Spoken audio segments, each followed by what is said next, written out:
Hello, my name is Marjorie Papin. I'm a Spanish teacher at St. Gertrude High School in Richmond, Virginia, and this is my presentation on classroom management based on the book, The First Days of School. First of all, Chapter 11, How to Have a Well-Managed Classroom. A well-managed classroom is key to student learning. This is, in fact, more important than any other topic in the curriculum, of course, because you need to have a well-managed classroom in order to teach any topic in the curriculum, otherwise students aren't going to learn.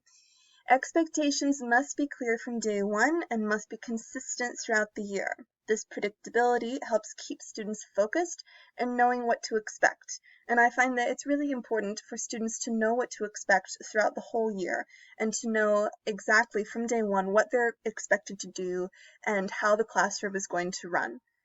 Finally, a well-managed classroom has students on task from start to finish. So in other words, you shouldn't be getting things together for the first few minutes of class, taking roll, and in general having disorganization. Students should walk into the classroom, know exactly what to do, have an assignment waiting for them so that you can really have bell-to-bell instruction. Next is Chapter 12, How to Have Your Classroom Ready.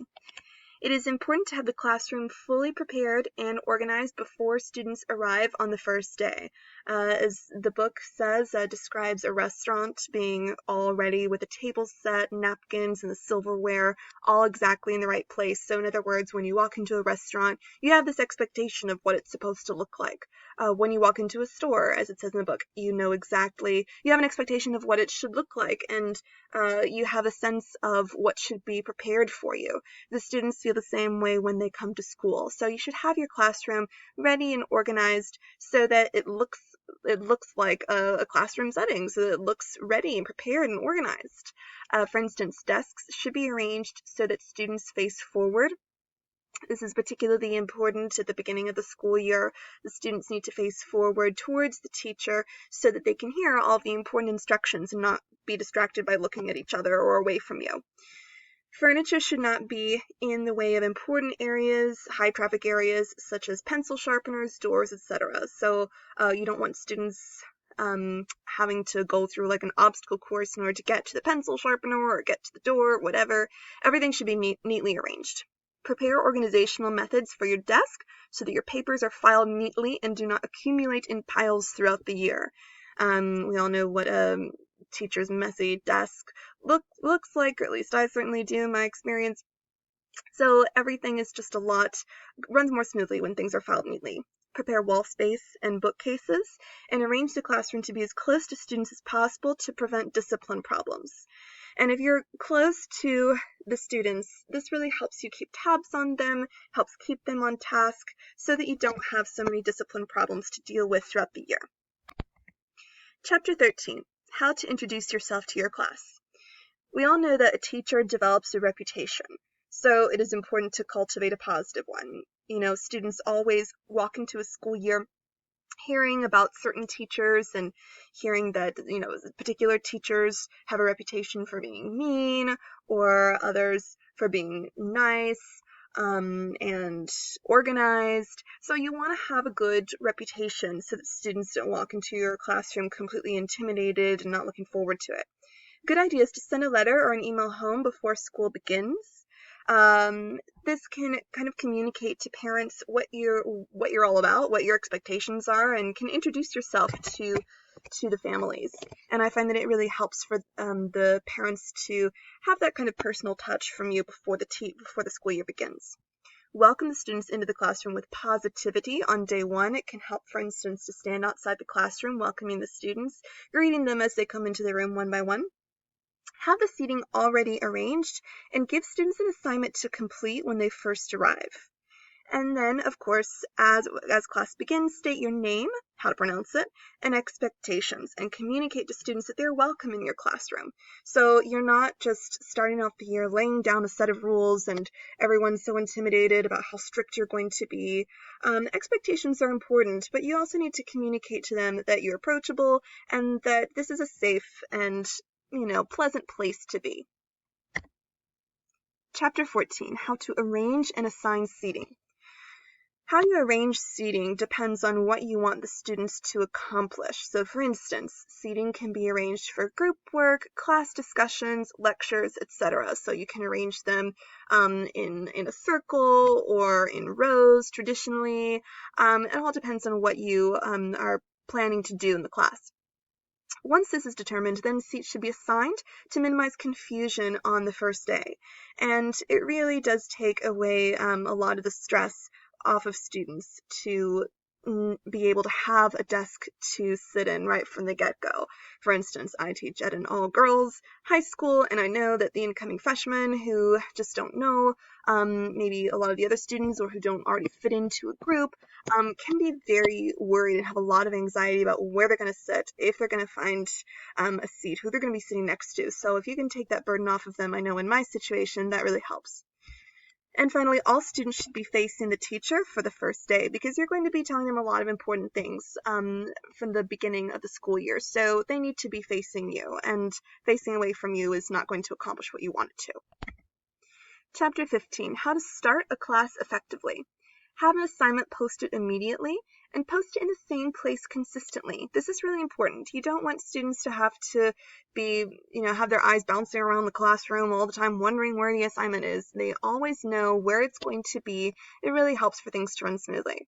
Students should be expected to begin work immediately and not wait for you to take roll. They shouldn't be waiting around, waiting for what their assignment is going to be. They should have something to do right when they walk in the classroom so that, for instance, when you take roll, this doesn't distract from the learning process. It is important for this to be a part of the school-wide culture so that students have the same procedure from class to class, so that the whole school environment is really one and the same. Chapter 16, When and How to Take Rolls, I mentioned on the previous slide. Start the class on an assignment first, then take roll, not vice versa.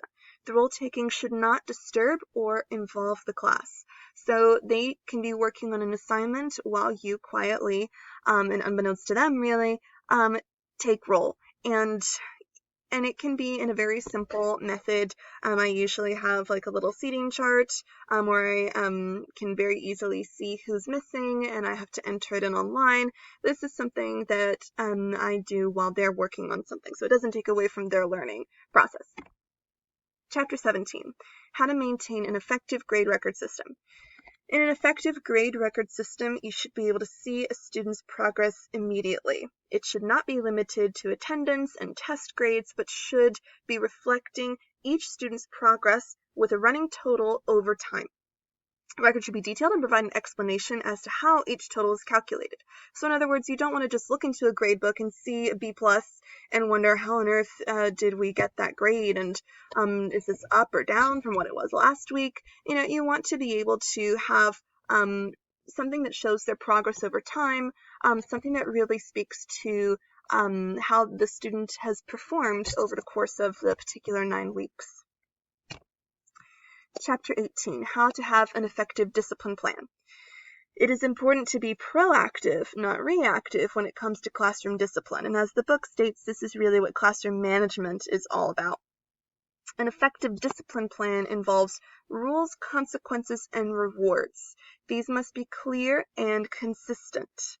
The plan must be made clear to students from the beginning of the year and should also be conveyed to parents to help reinforce it. Consequences should not be presented as punishments, but rather as the result of a student's actions. In other words, students need to know that they're really choosing whatever the consequence is.